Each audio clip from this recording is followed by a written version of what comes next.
ito na yung chance mo, ito na yung pagkakataan mo, bibigyan kita ng panibagong offer, ganyan. So, kung gusto mo lumipat dito ng trabaho, dito may malaking sweldo, pero dapat ganito, ganito, ganyan. So, parang may mga conditions na nililayout sa universe, pero ikaw, parang hindi ka ready do sa mga conditions na yun. In short, mga kapiksi, parang meron tong sakripisyo. Meron kayong kailangang i-sacrifice para ma-achieve nyo yung mga goals nyo, ma-achieve nyo yung mga desires nyo.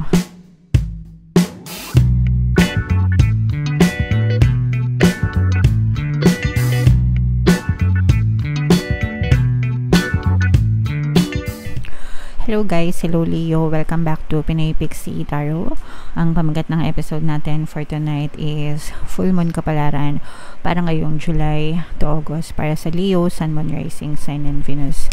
General reading lang guys, pwede mag-resonate, pwedeng hindi, pwedeng positive, pwedeng negative mga kapiksi.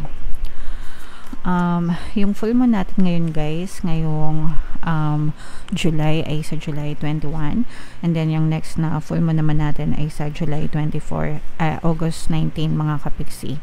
So ang reading na to ay para sa period na yan, and ang pamagat ng ating full moon ay back moon mga kapiksi.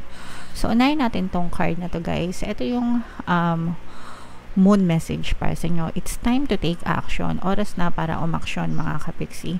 Especially dun sa guys, no, paalalahanan ko lang yung mga nagko-comment dyan sa ating comment section, mga nababasa ko na kapiksi, puro blessings ka naman, puro swerte ka naman. Pero kabaligtaran naman yung nararanasan namin, puro kahirapan, okay? So this message is for you. It's time to take action, okay? Kasi hindi naman magbabago yung buhay nyo guys hanggang wala kayong pagbabagong ginagawa sa buhay nyo, okay?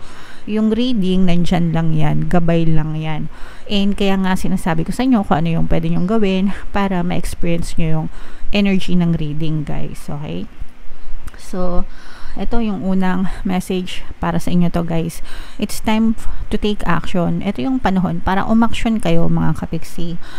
Kumilos kayo, magdasal kayo. And yung pagkilos, sinasabayan ng positibong mental diet. Kasi kahit kilos kayo ng kilos, masipag nga kayo, dasal naman kayo ng dasal, pero wala pa rin kayong nakikitang resulta. That's because of your mindset, no? At saka yung mga attitude nyo, yung mga habits nyo. Baka mahilig kayong magreklamo sa buhay guys, baka mahilig kayong ma-stress, mahilig kayong mag-worry, no? So yung mga ginagawa nyo na yon guys, nakaka-contribute yon sa mga balakid nyo, nakaka-contribute yon sa kahirapan nyo, sa pagdudusa nyo sa buhay, no? Walang magagawang maganda yung pagrereklamo sa buhay guys.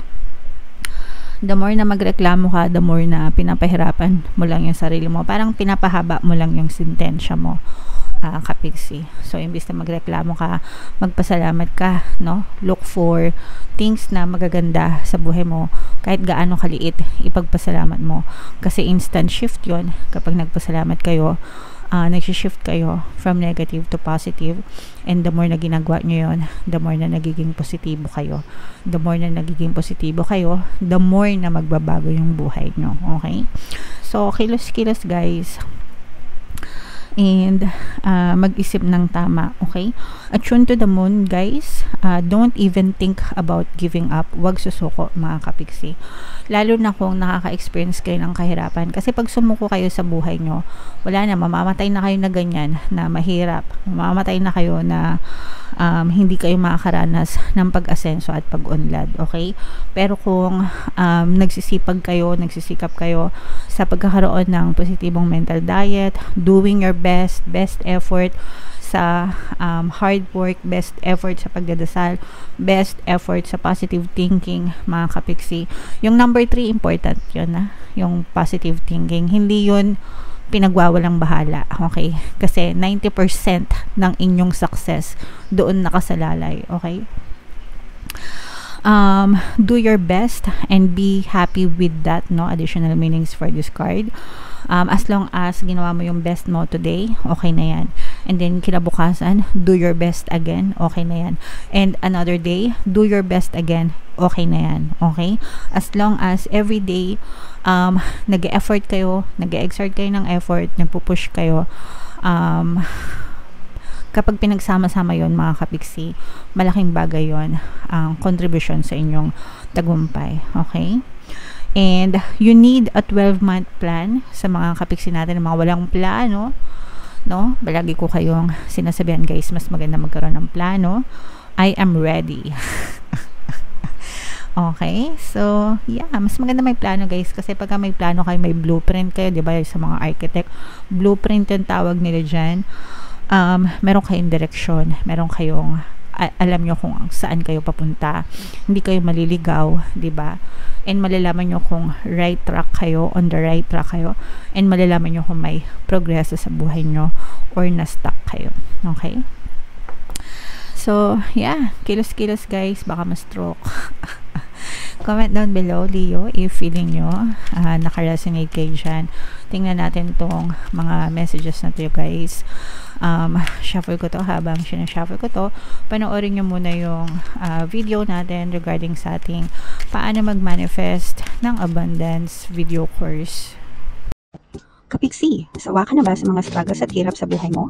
Masipag ka ba at masikap sa buhay ngunit hindi ka pa rin umaasenso? Ilang beses ka na bang nag-attempt mag-negosyo at mag-invest pero palagi ka pa rin nalulugi? Sa pagkakataon na ito ay maaaring may subconscious beliefs ka na nagiging balakid sa iyong pag-unlad at pagyaman. Introducing, paano mag-manifest ng abundance video course. Dito ay matututunan mo ma-overcome ang mga balakid mo para tuluyan ka ng umunlad, umasenso, sumagana, maging matagumpay, successful at maswerte sa iyong kabuhayan, pera, trabaho, negosyo sa lapi at kaperahan ng bonggang-bongga. Dali, mag-send na ng email sa pinoypixie@gmail.com at simulan na ang iyong pagyaman ngayon. Alright, so sa lahat ng gusto mag-avail ng course, guys, meron tayong promo ngayong July. Magbibigay ako ng 500 pesos na discount until July 31. So, i-avail nyo na mga kapiksi. Sobrang ganda talaga niyan. And meron tayong bagong course, guys, para sa mawala yung mga kabit ng mga jowa nyo, paano mawala ang third party at magkaroon ng harmonious na relationship para sa mga kapiksi nating nagdudusa. 30% discount, guys, until July 31. So, i-avail nyo na, guys. Sobrang ganda. So, Leo, guys, ka represent ng Queen of Wands sa ating spread. Ito yung ating moon energy, mga kapiksi. Meron tayo ditong presence ng earth signs, Capricorn, Taurus, Virgo. Ito yung paalala, mga kapiksi. This is both negative and positive. Mag-iingat kayo, guys, sa paglalabas ng pera kasi baka matrap kayo. Parang feeling ko, guys, meron kayong paglalagyan na investment, no? Pero yung investment na yun, hindi siya magkakaroon ng returns. May ipit lang yung pera nyo. So, kumbaga parang walang babalik sa inyo, mga kapiksi. Okay? So, pwede nating sabihin na scam, no? Kasi bakit may investment ka pero matatrap, or baka investment pero mag-fail. Pwedeng malugi, no? Syempre, pag nalugi yung investment mo, hindi mo makukuha yung pera mo, mga kapiksi. So, mag-ingat kayo. Wala namang problema mag-invest, guys. Pero mag-ingat sa mga pinagdalagyan nyo ng pera kasi pagdating sa investment, hindi lang pera yung importante. Importante yung skills and knowledge nyo, mga kapiksi. For some of you guys, medyo masaya yung energy nyo kasi yung iba sa nyo parang lumalabas-labas. Pwede kayo magkaroon ng parang yung social life nyo, no? Hello sa mga extroverts. Parang yung social life nyo masyadong mataas yung energy level nyo, socializing, connecting with other people, mga kapiksi. So, okay lang yun, guys, kasi kailangan natin yun, no? I-build yung ating relationship with other people. So, yung iba sa inyo, at saka nakakatulong yan sa inyo, guys. Especially if parang may mga business kayo, nag-expand kayo ng network, guys. So, makakatulong yan sa inyo, mga kapiksi. Okay? Yung iba naman sa inyo, guys, parang nakikita ko na nag-uurong sulong kayo kasi parang yung iba sa inyo meron kayong gustong subukan, parang meron kayong explore, gusto nyo lumabas ng comfort zone nyo. Parang yung iba gustong lumipat ng trabaho, gustong magpalit ng trabaho, lumipat ng lugar, pero parang nagdadalawang isip kayo, nag-uurong sulong kayo, hindi pa buo yung loob nyo, mga kapiksi. Marami kayong mga duda, marami kayong mga kaba. Okay. So, take your time, guys. I mean, bago kayo magdesisyon, timbangin nyo mabuti yung sitwasyon, kung gusto nyo ba ituloy yung mga binabalak nyo, paglipat sa trabaho, yung iba parang lilipat ng tahanan, changing places, no? Parang lilipat kayo ng lugar. So, tawag dito, take your time sa pag-iisip, mga kapiksi. Huwag kayong magmadali, no? Kasi baka mamaya pag lumipat kayo, nasa huli yung pagsisisi, ika nga, baka hindi kayo maging masaya sa mga decision nyo. So, another fire sign energy, mga kapiksi, Aries, Leo, Sagittarius. For some of you, maaari may fire element kayo sa inyong natal chart. Yung iba sa inyo, guys, marami kayong fear, no? Meron, yung fear nyo, yun yung nagiging cause ng pag-angat nyo. Kasi yung iba sa inyo, nararamdaman ko na parang takot kayo lumabas ng comfort zone nyo, takot kayo mag-try ng mga bago, ang daming yung what if ganito, what if ganyan. Pero nakita natin nandiyan yung mga offers ni universe, no? Parang sinasabi ni universe, oh, eto na yung chance mo, eto na yung pagkakataan mo, bibigyan kita ng panibagong offer, ganyan. So kung gusto mo lumipat dito ng trabaho, dito may malaking sweldo, pero dapat ganito, ganyan. So parang may mga conditions na nililayout si universe, pero ikaw parang hindi ka ready do sa mga conditions na yun. In short, mga kapiksi, parang meron tong sakripisyo. Meron kayong kailangang i-sacrifice para ma-achieve nyo yung mga goals nyo, ma-achieve nyo yung mga desires nyo. Pero ito, parang minsan lang dumating sa'yo itong opportunity na ito, mga kapiksi. And ito nga yung sinasabi natin, no? It's time to take action. Kasi parang binibigay sa'yo ni universe yung mga options right now. So, mamili ka. Okay? Parang ganon. Pero may kapalit siya. So, nandun yung mga sacrifices. Siguro kaya lumalabas itong hermit energy, mga kapiksi, kasi parang may mga takot kayo, no? May mga fear kayo dun sa mga bagay na may mga pwedeng mga bagay or tao or relasyon na kailangan nyo isakripisyo para makamit nyo yung mga desires nyo, mga kapiksi. Okay? So, take your time, pag-aralan nyo mabuti. Kaya nga sinasabi natin na no gain, no pain, di ba? Sometimes, kung kailangan nating, kung malaki, especially kung malaki yung gain, no, yung mga success, tagumpay, medyo malaki-laki din yung mga sakripisyo niyan. Yung best example niyan, guys, is yung mga OFW. Yes, malaki yung gain nila kasi malaki yung sweldo nila, nasa ibang bansa sila, iba yung currency nila, pero malaki din yung sakripisyo nila kasi malayo sila sa pamilya nila. Okay? So, yeah. Yun yung mga example, mga kapiksi.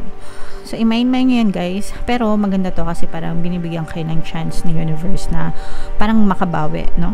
Bumabawi si universe sa inyo.